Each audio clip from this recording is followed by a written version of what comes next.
Very good evening to all of you. आप देख रहे हैं पसे पर्दा और मैं हूं नादिया नकी। आज भी मौलाना फजलुर रहमान साहब के घर पर एक बैठक हुई जिसमें बिलावल भुट्टो जरदारी साहब और मरियम नवाज साहिबा अपने अपने वफूद के साथ उन्होंने शिरकत की। उसके बाद एक प्रेस कॉन्फ्रेंस भी हुई और उसमें उन्होंने जिक्र किया कि फैसले तो कल पीडीएम ले चुकी है, जिसमें इस्तीफों का फैसला है, शटर डाउन है, एहतजाज है, लॉन्ग मार्च है। लेकिन आज की जो ये बैठक रखी गई तो उन्होंने कहा इसलिए रखी गई कि लाहौर में जो जलसा होने जा रहा है और हुकूमत ने उस पूरे वेन्यू को जो डैम बना दिया है, तो हम अपने लाहे अमल को तय कर रहे थे, क्योंकि हमारे पास अगर वो एक रास्ता बंद करेंगे, हमारे पास दूसरा है, दूसरा बंद करेंगे, तीसरा है, लेकिन वो रास्ते क्या हैं वो उन्होंने नहीं बताना पसंद किया। साथ ही उन्होंने ये कहा कि मौजूदा असेंबलियों के तहत अगर सेनेट के इलेक्शंस हुए तो वो जारी होंगे और उन्होंने कहा कि एस्टैब्लिशमेंट आज भी इस मौजूदा हुकूमत की मुहाफिज बनी हुई है। पीडीएम का मौक़िफ़ यही है कि इस मौजूदा हुकूमत को घर भेजकर दम लेंगे। और साथ में उनके ये कैटेगोरिकल अल्फाज थे कि इमरान खान और उनके सहूलतकारों को पीडीएम तहरीक घर भेजेगी। बहरहाल ये जितनी भी डेवलपमेंट्स आप देख रहे हैं, प्रेस कॉन्फ्रेंसेस हो रही हैं, एक स्टीयरिंग कमेटी का इजलास भी होगा जिसमें जो पूरा तारीख के हिसाब से कि कब इस्तीफे देने हैं, कब लॉन्ग मार्च करनी है, कब पहिया जाम होगा, कब शटर डाउन होगा। मौलाना फजलुर रहमान साहब का ये कहना था कि स्टीयरिंग कमेटी के इजलास में अब इसको फाइनलाइज किया जाएगा और जैसे जैसे चीज़ें सामने आएंगी वो हम इन्फॉर्म करते जाएंगे। कल का जो गुज़िश्ता रोज़ जो पीडीएम के फैसले थे इस्तीफों के हवाले से, उन पर अमल दरामद शुरू हो चुका है और नून लीग के कई ऐसे लोग हैं जिन्होंने इस्तीफे देना शुरू किए। बिलावल भुट्टो जरदारी साहब से आज फिर सवाल किया गया कि क्या आप इस्तीफों के हक में हैं, क्योंकि अभी भी पाकिस्तान पीपल्स पार्टी के हवाले से ये कहा जा रहा है कि वो इस्तीफों के हवाले से, और ये ज़राए की इत्तलात हैं कि उनके पार्लियामेंटेरियंस ये समझते हैं कि इस्तीफे नहीं देने चाहिए। बहरहाल फिरदौस आशिक अवान साहिबा इस इस्तीफों के हवाले से तो कह ही चुकी हैं कि ये सियासी शोबदेबाजी है, जबकि वजीर आजम जनाब इमरान खान साहब ने गुज़िश्ता रोज़ ये कहा था कि अगर अपोजिशन इस्तीफे देगी, जो कि उनका हक है, तो वो ज़िमनी इलेक्शंस करवा देंगे और वो अपोजिशन से ज़्यादा मुतमईन हैं। ये जिस तरह से मामलात आगे बढ़ रहे हैं, आज तो सोशल मीडिया पे डीजे भट्ट का भी बड़ा जिक्र है, क्योंकि डीजे भट्ट को भी गिरफ्तार कर लिया गया है और इसके ऊपर काफ़ी शोर शराबा है कि किस लिए उसको गिरफ्तार किया गया है। इस हवाले से तो बात करेंगे ही, लेकिन जो सबसे बड़ा सवाल इस वक्त है, क्योंकि गुज़िश्ता रोज़ वज़ीर आज़म ने अपना रद्द-ए-अमल भी दिया था, उस हवाले से उन्होंने कहा कि डायलॉग ऑप्शन मौजूद है, यानी कि आए ऑपोजिशन बात करे, लेकिन एनआरओ के हवाले से, करप्शन के हवाले से, नैब के हवाले से कोई बात नहीं होगी। इसके अलावा सारी बातचीत होगी। अब ये जो तनाव बढ़ रहा है ऑपोजिशन और हुकूमत के दरमियान, दोनों नजर आता है कि एक कदम भी पीछे हटने को तैयार नहीं है। ऐसे में पॉलिटिकल इंस्टेबिलिटी का नतीजा क्या हो सकता है, और दूसरा आज हम इस पर भी बात करेंगे कि ये जो बढ़ता सियासी तनाव है, डायलॉग मुमकिन क्यों नहीं हो रहा, क्योंकि पहले ऑपोजिशन डायलॉग का कहती थी, अब हुकूमत ने, वजीर आजम ने ओपनली भी ये कह दिया, फिर क्यों मुमकिन नहीं है। अपने मोहतरम मेहमानों का तारुफ कराती चलूं। पाकिस्तान पीपल्स पार्टी से हमारे साथ हैं सेनेटर सहर कामरान साहिबा, thank you so much for joining us. कौमी असेंबली के मेंबर पाकिस्तान तहरीक इंसाफ से आफ्ताब जहांगीर साहब, आपका बेहद शुक्रिया इस्लामाबाद स्टूडियो में तशरीफ आवरी का। और हमारे साथ होंगे कौमी असेंबली के पाकिस्तान मुस्लिम लीग नून के मेंबर अली गौहर खान साहब, आपका बेहद शुक्रिया। गुफ्तगू का आगाज आफ्ताब जहांगीर साहब आपसे ही करूंगी कि ये डायलॉग मुमकिन क्यों नहीं हो पा रहा, और ये जो तनाव की कैफियत है, आपके नज़दीक इस वक्त ये नहीं होना चाहिए कि हुकूमत राब्ते करे इस ऑपोजिशन से, पीडीएम से, और बातचीत से कोई हल निकाला जाए, जैसे कि फवाद चौधरी साहब ने भी कहा कि हुकूमत को भी और ऑपोजिशन को एक एक कदम पीछे हटना चाहिए। बिस्मिल्लाह, बहुत शुक्रिया नादिया कि आपने मुझे अपने प्रोग्राम में मौका दिया, और आपके दोनों पार्टिसिपेंट को मेरा सलाम। अच्छा, देखिए नादिया, बात ये कि बातचीत के दरवाजे तो कभी भी बंद नहीं हुए। बातचीत के दरवाजे होते हैं, बातचीत के लिए बेहतरीन फोरम जो है वो पार्लियामेंट भी है, लेकिन मसला ये है कि ये कहते हैं कि जी हम बातचीत उस वक्त करेंगे जब आप हमारी शराइत को मानेंगे। ठीक है। अब शराइत क्या है कि जी हमारे ऊपर से मुकदमात हटा दिए जाएं, हमारी ये बात माने तो हम आपसे बातचीत करते हैं। हम ये कहते हैं कि जी आपने बातचीत करनी है मसाइल के ऊपर, पाकिस्तान जिस दुश्वारी के अंदर है उससे निकलने के लिए कोई रास्ता निकालते हैं मिलजुल कर, हम उस पर बातचीत करना चाहते हैं। हम एनआरओ पे बात नहीं करना चाहते, हम जो है आपके मुकदमात पर बात करना नहीं चाहते, क्योंकि वो जितने भी आपको एनआरओ मिलेगा या मुकदमात में या जहाँ पे भी आपको रिलीफ मिलेगा वो रेलिवेंट इदारे जो हैं, जो अदालतें हैं, वही आपको देंगी। तो हम आफ्ताब नहीं दे जहांगीर साहब, सकते। कैटेगोरिकली ऑपोजिशन बरमला ये कह चुकी है, आपके पास ये प्रूफ है कि वो कह रही है कि हमें करप्शन के केसेस के हवाले से, एनआरओ के हवाले से बात करनी है? बिल्कुल। अच्छा, ये इसलिए है कि आप बहुत बारीक बीनी से प्रोग्राम भी करती हैं, नज़र भी रखती हैं नादिया। आपने पिछले 2 साल के अंदर अगर आप उठाकर कार्रवाई देख लें पार्लियामेंट की, आपको यही नजर आएगा कि वहां पर जब भी कोई हुआ है वो अपने मुकदमात की बात हुई है और उसके अलावा कोई बात नहीं हुई। इसी तरह जब ये जाते हैं, अभी जैसे था फैटफ का मसला था, उसके अंदर भी जो शराइत जो थी वो जो दी गई कि जी ये मान लें या ये कर लें तो हम आपके साथ बैठे होंगे। अच्छा। मतलब ये सारी चीजें जो सब नजर भी आती हैं। लेकिन क्या है कि अगर आप मसाइल के ऊपर फॉर एग्जांपल बात करना चाहते हैं तो हमारे दरवाजे खुले हैं, बिल्कुल आए। आप हेल्थ के ऊपर बात करें, लेकिन आप बाकायदा आलू पे तौर बात पर करें, क्या टमाटर पे हुकूमत बात ने करें, चीनी पे ऑपोजिशन बात से करें, राब्ता स्कूल किया के। है?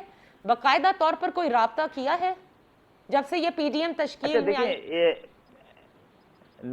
नादिया, पहली बात तो ईमानदारी की बात यह है कि मैंने कोशिश की है, करता हूं कि मैं कम से कम झूठ से का सहारा लूं, क्यों बहुत जरूरी हो जाए तो कहीं शायद ले लूं, वरना नहीं लेता। देखिए मेरे इल्म में तो नहीं है, ठीक है, समझे ना। हाँ, ठीक है। ये जरूर है कि जिस तरह हम आपस में बैठते हैं, है अभी अली भाई के साथ बैठा हूँ, उनके साथ बैठा हूँ, अपनी बहन के साथ बैठा हूँ, और भी महफिलों में भी, निजी महफिलों में भी हम बैठते हैं, तो वहाँ हम तो जरूर बातचीत करते हैं और हम ठीक है। उनसे कहते हैं कि भाई अगर लेकिन आप बाकायदा तौर पर जाहिर है, अभी लेकिन आपने कहा कि आपको इल्म नहीं है, अब ये डायलॉग मुमकिन क्यों नहीं हो पा रहा? क्या इसीलिए क्योंकि आप पहले इन चीजों पर बात करना चाहते हैं? नादिया, सबसे पहले तो मैं ये कहूंगी कि हम इस वक्त एनआरओ नहीं देंगे इमरान खान अहमद न्याजी साहब को। उनको हिसाब देना होगा उन तमाम गलतियों का जिनका वो एतराफ करते हैं और जिनका वो एतराफ नहीं करते, जिसने पाकिस्तान को आज इस नहज पे पहुंचा दिया कि अपोजिशन सड़कों पे निकलने पे मजबूर हो गई। वो अपोजिशन जो पार्लियामेंट में उनका इंतजार करती रही कि वो आएंगे, सवालों का जवाब देंगे, मगर वो तो एक अपनी दुनिया में रहते हैं ना, वो पार्लियामेंट से भी मफरूर है। तो फिर अब अपोजिशन के पास एक ऐसे शख्स है जो कि अहम कौमी सलामती के मामलात में भी किसी के साथ नहीं बैठना चाहता, चाहे वो कश्मीर का इशू हो, चाहे वो गिलगित बल्तिस्तान का इशू हो, चाहे वो मईशत की बात हो, जो ये समझता है कि उसकी डोरियां जिनके हाथों में है वही उसको सब कुछ लाके प्लेट में रख देंगे। आज इमरान खान अहमद न्याजी साहब इररेलेवेंट हो चुके हैं।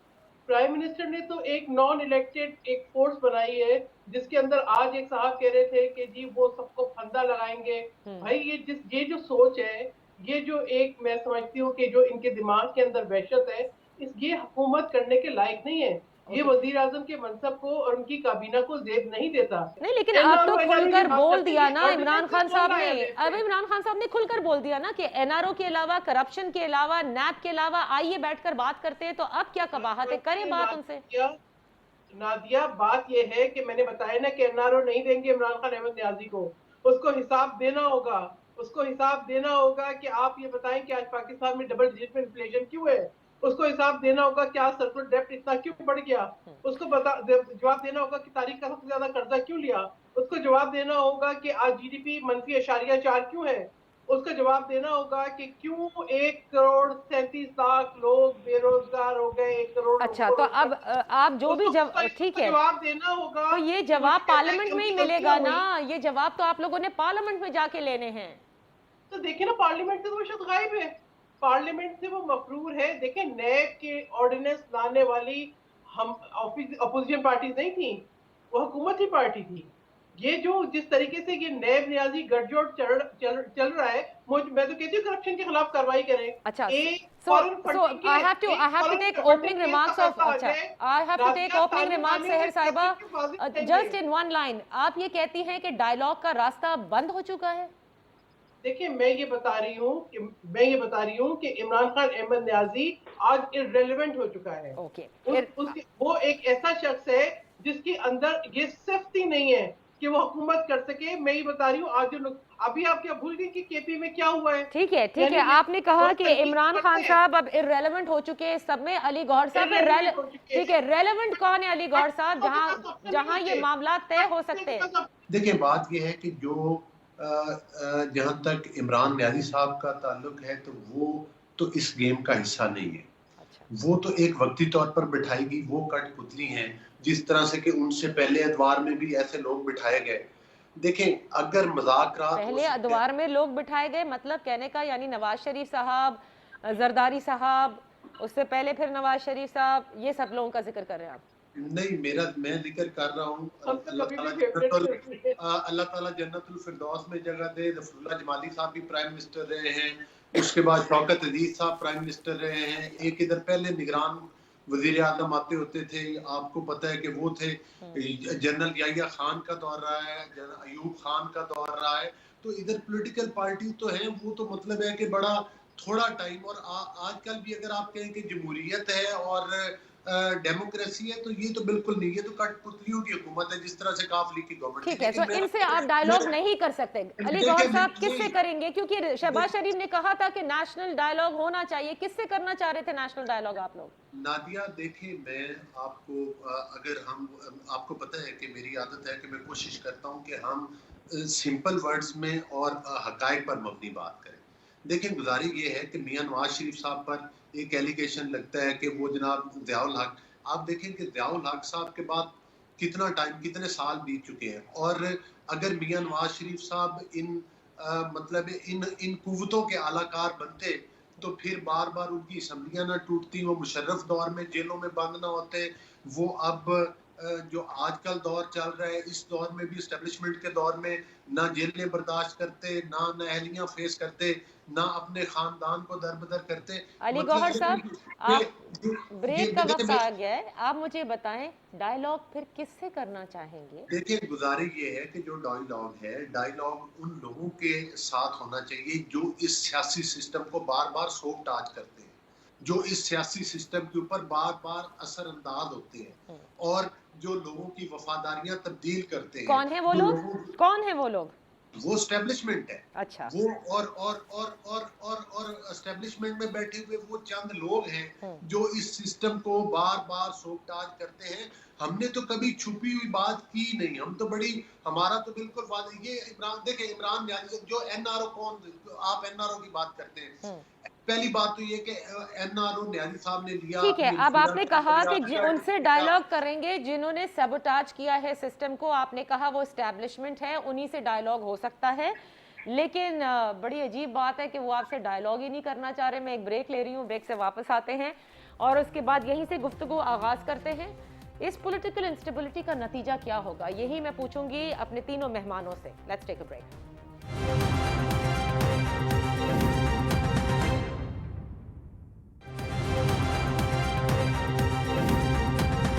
Welcome back. Senator Sehar Kamran साहिबा, आफ्ताब जहांगीर साहब और अली गौहर साहब हमारे साथ हैं। हम आज यही बात कर रहे हैं कि ये इसका नतीजा निकलेगा क्या जब ऑपोजिशन और हुकूमत का तनाव बढ़ता ही जा रहा है। आफ्ताब साहब, पॉलिटिकल इंस्टेबिलिटी से बड़ा नुकसान पहुंचता है, मुल्क को पहुंचता है, और जाहिर है कि इस वक्त हुकूमत वक्त आप हैं। आप क्या नतीजा देख रहे हैं इस पूरे पीडीएम का इस वक्त, और इससे जुड़े जाहिर है मुल्क के हालात का, और अपने मुकद्दर का भी कह दीजिएगा। अच्छा, मैं अल्हम्दुलिल्लाह। अच्छा, नादिया, पहले तो ये कि अली भाई ने बहुत सारी तफसील बताई कि जी अयूब खान का जिक्र कर दिया, याहिया खान का जिक्र किया, उसके बाद मुशर्रफ का जिक्र कर दिया सारा, लेकिन वो ज़ियाउल हक का दौर भूल गए। बाद में उन्होंने ज़ियाउल हक का जिक्र किया, लेकिन वो असल जिक्र भूल। अच्छा, तुमने सुन तो ले, वो असल नहीं, वो तो बाद में एक सरसरी बात की थी, जो असल जिक्र था वो भूल गए कि ये इस्टेब्लिशमेंट, अगर इसको फौज को कहते हैं, क्योंकि इस्टेब्लिशमेंट का ये मतलब तो नहीं होगा कि कोई सेक्रेटरी एग्रीकल्चर या सेक्रेटरी कोई सीधी सीधी बात किया करे जी हमने फौज से मुज़ाकरात करने, फौज के जरिए हम आए हैं, फौज के जरिए हम भी आते रहे, फौज के जरिए आप भी आए, इस बात को तो मान लें। फिर जैसे आपने पूछा कि भाई फिर आप कैसे आए थे, तो एक चीज, पहली बात तो ये कि हमें अब इससे निकलना होगा, ठीक है, और वो निकलने का बेहतरीन तरीका ये है कि जी हम अपने जितना मुकदमा लड़ना है, अवाम का मुकदमा इस वक्त अवाम देख रही है। नादिया, आपका प्रोग्राम लाखों करोड़ों इंसान इस मुल्क के अंदर और इस मुल्क से बाहर भी देखते हैं। वहाँ पे मैं भी बैठा हूँ, वहाँ पे पीपल्स पार्टी भी बैठी है, वहाँ पे नून लीग भी बैठे है, इसी तरह, और रात को सारी चैनलों पे ये चल रहा होता है, हर एक अपना अपना मौक़िफ़ बयान कर रहा होता है। लेकिन उसके बावजूद एक पार्लियामेंट है जहाँ पर आपने खड़ा होकर, चाहे वो सूबाई हो या वफाकी पार्लियामेंट हो, वहां पर आपने लड़ना है अवाम का मुकदमा। और आप कहते हो जी हमने सिर्फ बात करनी है इमरान खान से, तो भाई आफ्ताब किधर गया? है, ये एक टीम है। इसी तरह हम अब जब कहते हैं तो हम ये नहीं कहते कि जी हमने नवाज शरीफ से बात करनी है, हम तो कहते हैं आप लोगों से बात करनी है। भाई अली भी इतना ही कीमती है मेरे लिए, साहिर कामरान भी बहुत कीमती है। अगर हम है, और अगर इमरान खान नहीं है तो इमरान खान की पूरी टीम वहां मौजूद होती है। शाह महमूद कुरैशी हैं, असद उमर हैं, परवेज खट्टक हैं, सब भाई leader of the house has to be there. आप लोग नवाज शरीफ साहब को बहुत क्रिटिसाइज भी करते थे कि वो पार्लियामेंट में नहीं आते, और ये सही बात है। देखें, अच्छा मैं तो ये कह रहा हूँ ना कि चले जी वो नहीं आ रहे, अच्छा नहीं आ रहे, लेकिन आप बकौल, लेकिन आप ये देखें नादिया, जब पहले दिन आए थे आपने रवैया देखा ऑपोजिशन का, जो भी रवैया है, he has to face the parliament। ये क्या बात है? नहीं, रवैया ऐसा नहीं होगा, ऐसा नहीं होता। उसके लिए हम है ना, आपकी हर बात का जवाब देने के लिए हम मौजूद हैं। इसी तरह से हमारी सीनियर लीडरशिप मौजूद है, और आप और सर मैं ये कह रहा हूं कि वो हम उसकी टीम का हिस्सा है, उसने हमारे जिम्मे के काम लगाए हुए हैं, हम वो अपना आपको हर बात का जवाब देंगे। अगर आप जो सवाल करेंगे उसका जवाब आपको प्रॉपर मिलेगा, आप उससे मुतमईन हो या ना हो। Let's get to the point. आप मुझे बता दें, पॉलिटिकल इंस्टेबिलिटी से आपका मुकद्दर क्या, पीडीएम का मुकद्दर क्या? अच्छा देखिए, मैं आपको बताऊं, मैं तो ये समझता हूं कि पीडीएम का मुकद्दर तो कुछ भी नहीं है, लेकिन हमारा भी मुकद्दर दांव पे लग जाएगा, क्योंकि हम जमहूरी लोग हैं। अगर आपस में लड़ेंगे और फिर जिसको ये चाहते हैं लाना, वो फिर अपनी मर्जी से जाते नहीं है। आएंगे तो इनकी मर्जी से, अगर ये चाह रहे हैं, लेकिन जाएंगे वो फिर अपनी मर्जी से। फिर क्या करेंगे आप? दिख रहे फिर हैं एक नया ये चांस दिख रहा है आपको? नहीं, मुझे नहीं दिख रहे। अब आपने अपना मौक़िफ़ दे दिया। मैं सेनेटर साहिर कामरान साहिबा, सियासी जमातें खुसूसन पीपल्स पार्टी जो पार्लियामेंट में यकीन रखती है, जो सिस्टम के हवाले से हमने हमेशा देखा कि सारी पॉलिटिकल पार्टीज एक हद तक आगे जाती हैं, then they retreat because they don't want कि सिस्टम को नुकसान पहुंचे। क्या अब इस बात का भी खतरा आप लोगों को नहीं है, और क्यों नहीं है? देखिए, बात ये है कि हम चाहते थे स्टेबिलिटी, हम ये चाहते थे कि जो भी हुकूमत है, हम इस पे बिलीव करते थे कि बदतरीन जमहूरियत भी जो है वो आमरीत से बेहतर है। लेकिन मसला ये कि आज जमहूरियत है नहीं, आज आमरीत है। आज जो वजीर आजम है वो तो कहीं छुपे हुए हैं, उनकी डोरियां कोई और हिलाता है, तमाम मामला कोई और करता है, फिर वो बातें बताते हैं कि माफियाज हैं उनके। आफ्ताब जहांगीर साहब जैसे तो सियासतदान एक साइड पर है, वजीर आजम के जो तर्जुमान है, वजीर आजम की जो रिफ्लेक्शन है, वो मुराद सईद है, वो गंडापुर है, वो जो है शहबाज गिल है, वो नॉन इलेक्टेड एक उनकी पूरी एक टीम है। और मैं तो पॉलिटिकल इंस्टेबिलिटी का नतीजा क्या होगा ये तो बताइए। We are seeing a lot of political instability, the way opposition is saying कि जलसा हर तरह से करेंगे, वो कहते हैं हर तरह से रोकेंगे। मैं नादिया आपको बताऊं कि देखें, बात ये होती है, ये हुकूमत वक्त की जिम्मेदारी होती है कि वो कैसा माहौल पैदा करे। अब मैं ये बात जो है वो 5वीं दफा बता रही हूँ कि मैं मुल्तान में थी, तो वहां पे मैंने ये देखा कि होटल्स के ऊपर दबाव ये था कि जो लोग जलसे के लिए आए उनकी बुकिंग कैंसिल कर दें। मुझे खुद जो है होटल की रिसेप्शन से फोन आया कि एजेंसियां आपका जो है तफसीलात मांग रही है, पूछ रही है आप क्यों आए। देखिए, तफसीलात तो लोग खामोशी से भी ले लेते हैं, एजेंसीज मांग रही हैं। हाँ, ये होटल की रिसेप्शन से मैं आपको एज इट इज दोहरा रही हूँ, और ये इसलिए दोहरा रही हूँ दोबारा, अब मैं जरा वजाहत से बता रही हूँ कि ये आपकी मालूमात और तफसीलात तो होटल की रिसेप्शन पे होती है, सब वैसे ही ले लेते हैं। ये बताने का मकसद क्या था? हरेसमेंट।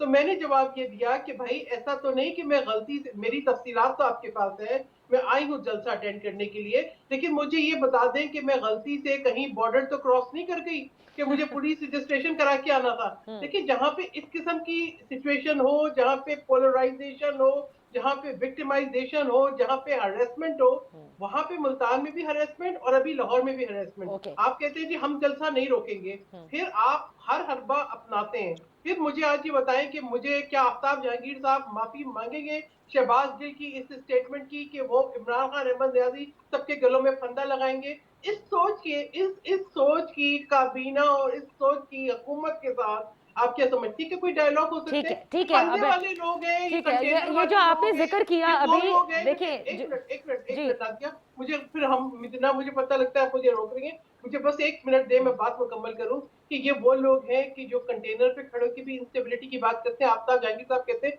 वजीर आजम को माहौल साजगार नहीं मिला। वजीर आजम साहब ये देखें कि उन्होंने 2014 में क्या माहौल क्रिएट किया था।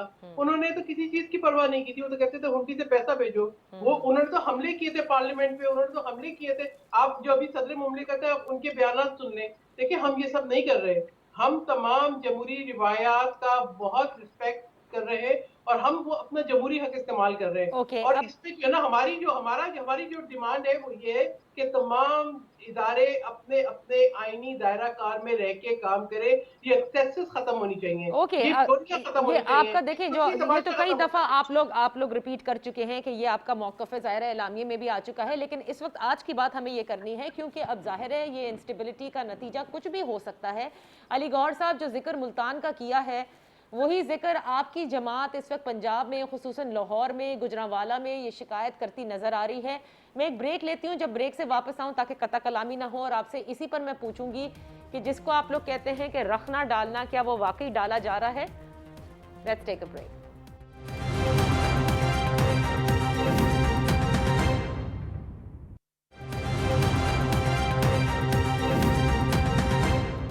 वेलकम बैक जी। अली गौहर साहब, अब देखिए ये जो लाहौर का जलसा है इसके हवाले से ये भी खबरें आ रही थी कि गुजरांवाला में होटल की बुकिंग्स जो हैं वो कैंसिल की गई। आज डीजे बट जो है उनको भी गिरफ्तार कर लिया गया है।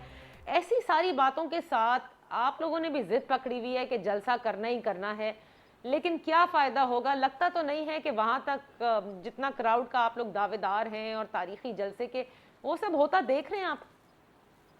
जी देखिए, इंशाअल्लाह ताला आपने कल और परसों की रैलियां देखी मरियम नवाज साहिबा की, और लोगों का जोशो खरोश और बड़ा चार्ज किस्म के क्राउड थे जिनसे उन्होंने खिताब किया।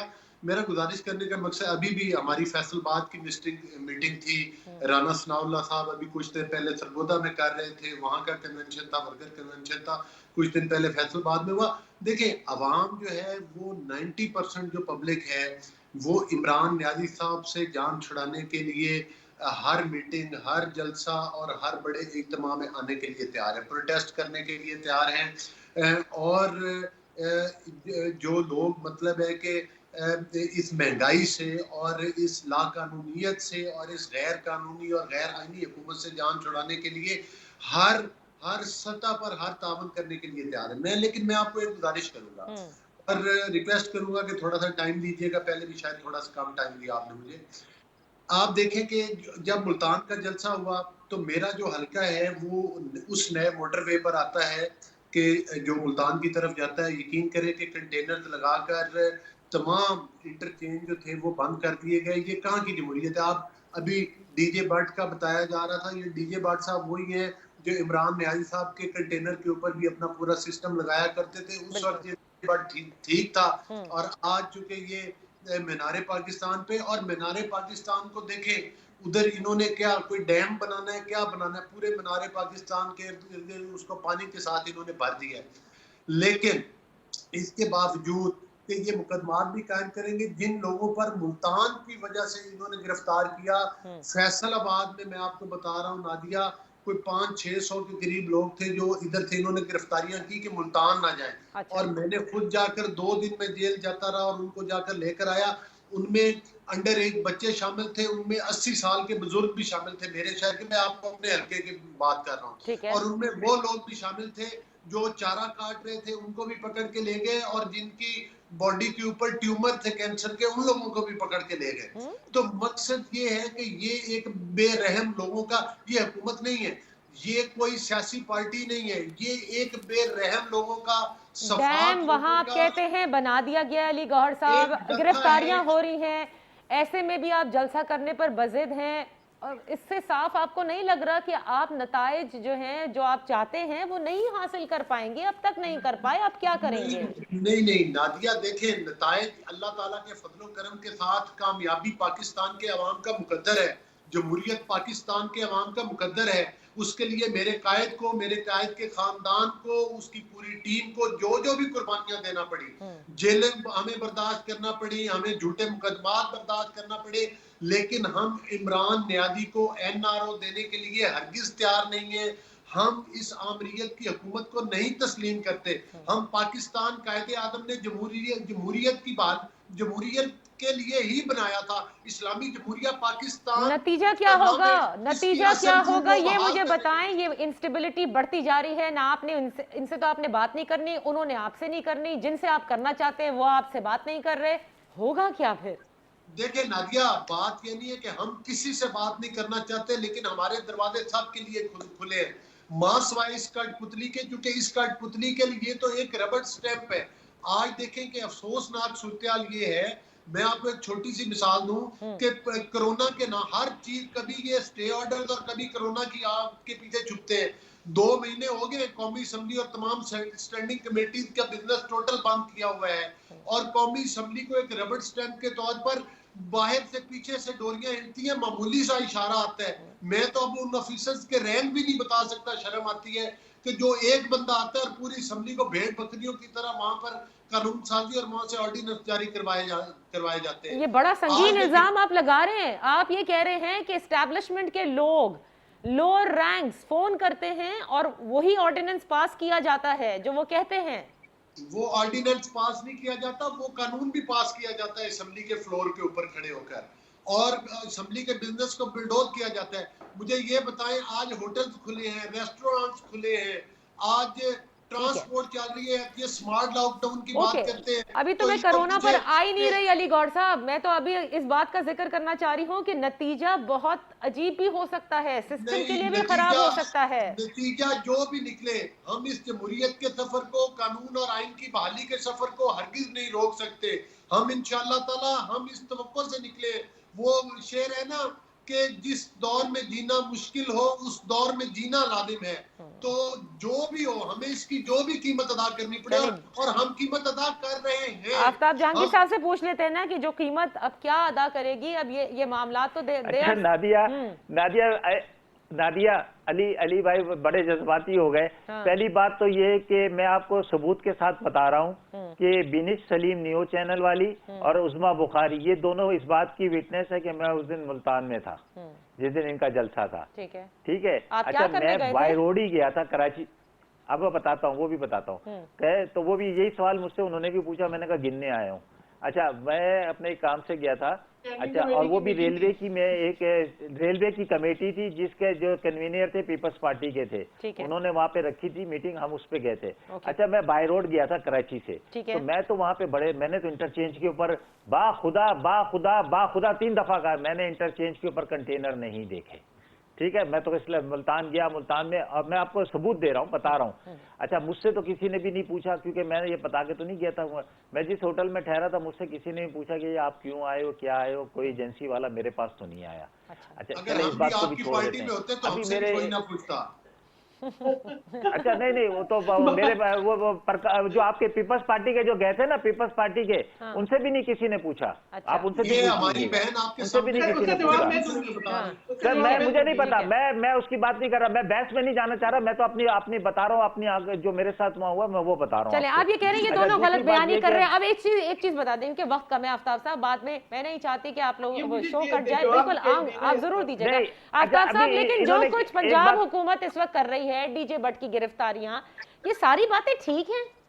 मीनारे पाकिस्तान में पानी छोड़ा। देखिए, बात ये है, मैं आपको एक बात कहता हूं कि मैं अगर मेरी राय ले रहे हैं आप, तो मैं ये समझता हूं कि अगर कानून और आइन के दायरे में कोई भी, चाहे ऑपोजिशन हो, चाहे गवर्नमेंट हो, चाहे कोई भी हो, अगर वो कोई काम कर रहा है, करना चाहता है, उसे करने दिया जाए। अगर कानून और आइन के दरमियान रहते हुए अगर कोई उससे बाहर निकल के कुछ कर रहा है, तो फिर उसके साथ वही होना चाहिए जो सबके साथ। तो इसका मतलब जो अभी पंजाब हुकूमत कर रही है वो गलत है? अगर उधर कोई ये कानून 100 दफा 144 है या पाबंदी है कोरोना के हवाले से या किसी भी हवाले से, तो वो फिर उस पर तो मैं समझता हूँ कि वो कानून के खिलाफ। डीजे भट्ट इस वक्त क्या कर रहा था? व्हाट वाज ही डूइंग कि जिसकी वजह से उसको गिरफ्तार कर लिया गया? जो भी कर रहा था डीजे भट्ट, देखें डीजे भट्ट वहां पर जो भी कर रहा था, मैं उसके उस बहस पे पड़े बगैर नहीं, बहस की बात नहीं है, बात ये है इकदाम आपकी हुकूमत का क्या सही है या गलत? सर, मैं ये कह रहा हूँ कि अगर उसने गलत काम किया है और उसको तो वो उसको सजा मिलनी चाहिए, अगर किसी और ने गलत काम किया तो उसने भी गलत किया। पता नहीं क्या उसने गलत काम किया है। If he is providing sound system, if he is क्या अगर भाई मना कर दिया गया नादिया, अगर आपकी प्रेमिसेस के अंदर मास्क लगाने, अच्छा, और उसको अभी जो अगर आपकी बोले आप आफ्ताब जहांगीर साहब, आप कहिए। नादिया, अगर आपकी प्रेमिसेस के अंदर बगैर मास्क की इजाजत नहीं है और मैं चला जाऊं, तो मैंने गलत काम किया है। मुझे आपकी जो रूल और रेगुलेशंस हैं उनको मानना चाहिए। ठीक है। इसी तरह अगर पंजाब हुकूमत ने कोई का ऐसी कानून वो क्या हुआ है कि जी आप ये इस्तेमाल नहीं कर सकते कोरोना की वजह से, ठीक है। या ये चीजें नहीं कर सकते, और उसके बावजूद कोई फिर ये ना कहे ना, फिर तो ये ना कहे कि हम रोकेंगे नहीं। वजीर आजम भी यही कहते हैं, फिर कहें कि हाँ हम पहले काम हम तो नहीं रोक रहे, हम तो नहीं रोक रहे ना। ये क्या बात हुई? हम तो नहीं रोक रहे। हाँ, ये कैसी हम बात नहीं रोक है? रहे। आप कहते हैं करें हम, कानून बाद में नहीं। हरकत में आएगा। ये किस किस्म की प्लानिंग है? ये किस किस्म की हिकमत अमली है? जी Sehar, respond to this, I have to close the show. देखिए बात ये नादिया जो कहा आफ्ताब जहांगीर साहब ने, देखिए 16 एमपीओ के पर्चे तकरीबकारी के, ये सारे पर्चे कटे या नहीं कटे? अगर आपको उनको, मैंने आपको बताया पहले भी कि किसी को फोन करके ये कहने की जरूरत नहीं होती कि हम आपकी तफसीलात ले रहे हैं। ये करने का मकसद ये था कि हरेसमेंट, क्या जमहूरी वतन पार्टी के मेंबर को वहां से लेकर नहीं के अरेस्ट करके, क्या छापे नहीं पड़े? क्या लोगों के ऊपर आप पूछिए कि सईद गनी को फोन आया या नहीं आया? हम सबको जिनको उन्होंने मुझे भी बहुत फोन आए, कराची से, मुस्लिम में शायर का कैमरामैन साहब, मुझे भी बहुत फोन आते हैं। देखिए बात ये है, उसका तस्दीक कौन करेगा? इस वक्त जिस किस्म की हुकूमत जो कार्रवाइयां कर रही है उसके नताइज अच्छे नहीं होंगे। अवाम तंग है इस वक्त। लेडी हेल्थ वर्कर से लेके डॉक्टर से लेके पेम्स अस्पताल के अमले से लेके टीचर्स, ताजिर, मजदूर, फार्मर्स, हर जो है वो तबका एहतजाज कर रहा है। अब देखिए, ये समझते हैं कि कराची में भी टीचर्स एहतजाज करती है के बाहर। One question to all three of you, 40 seconds total हैं। सहर कामरान साहिबा बताइए, नतीजा क्या देख रही हैं? लाहौर में क्या होगा? देखिए बात यह है कि ये तय करना हो, लाहौर में जलसा होगा और ये तय करना होगा वंस फॉर ऑल पाकिस्तान में क्या निजाम चलेगा। पाकिस्तान में जमहूरी निजाम चलेगा तो जमहूरियत की और पार्लियामान की अमलदारी। लाहौर में आपने कहा जलसा होगा, अली गौहर साहब, जलसा होगा, एहतजाज होगा, इश्तियाल अंगेजी होगी, क्या होगा? अवाम का जमे गफीर होगा, पाकिस्तान की तारीख का सबसे बड़ा जलसा होगा। और इंशाल्लाह वो कहते हैं कि वतन की मट्टी हमें एड़ियां रगड़ने दे, हमें यकीन है कि चश्मा यहीं से निकलेगा। चश्मा तो निकल गया ना, डैम आप कहते बना दिया। आफ्ताब जहांगीर साहब क्या होगा? और इन्होंने उसको जी 12 जमातों का तमाशा होगा। रिस्टोर होगी, जमहूरियत बहाल होगी। अच्छा, और नादिया 12 जमातों का तमाशा होगा। 12 जमातों का तमाशा होगा। बहरहाल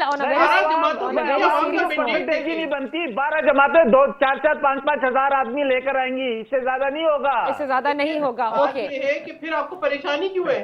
अवाम का मैंडेट, हमें कोई परेशानी नहीं, मुझे तो कोई परेशानी नहीं है। आप बोलेंगे मैं आपके साथ भी चलूंगा, आपके जलसे को भी। चले, वो तो आफ्ताब जहांगीर साहब ने कहा था गिनने गए थे, मेरे ख्याल से लाहौर में भी जाएंगे, गिन कर आ जाएंगे कि कितने लोग थे। लेकिन बहरहाल on a very serious note, ये जिस तरह से जो जी शऊर लोग हैं जो अभी भी हुकूमत में हैं, वो ये समझते हैं कि इस मामले को किसी न किसी तरह हल करना होता है। जब एहतजाज इतने बड़े पैमाने पर शुरू हो जाए तो हुकूमत वक्त ने कहीं ना कहीं इस एहतजाज करने वालों को बिठाना भी होता है और डायलॉग भी करना होता है। किस तरह से इनको राज़ी किया जाएगा, किस तरह से ये साथ बैठेंगे, क्योंकि पॉलिटिकल इंस्टेबिलिटी के नताइज जो हैं वो अच्छे नहीं हुआ करते।